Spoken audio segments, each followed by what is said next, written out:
হচ্ছে ব্রিজের অবস্থা। এই পাশে গাড়ি থাকে আর এই পাশে গাড়ি, কাজ চলতেছে এখন। সবকিছু সার্বিক সবকিছু বন্ধ আছে এই মুহূর্তে।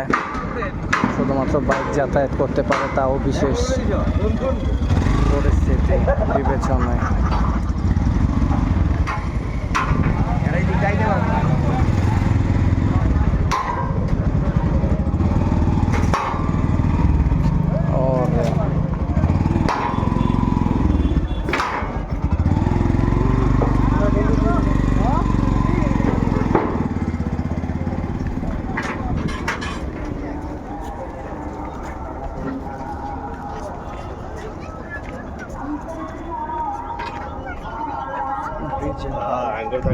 নদীর পানিও মোটামুটি অনেকটা বেড়েছে।